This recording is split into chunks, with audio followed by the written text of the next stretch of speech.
How to fix Instagram not sending security code. This is what we are going to talk about today in this video.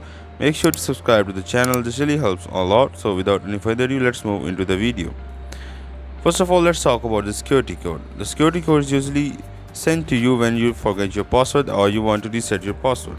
So it comes to your Facebook, it comes to your messenger or your email address. So if you are using messaging, then you have to go to your messaging app, then you can find it over here. It is usually under any number like a short number or 78 something or 8215 like this one. If you are using any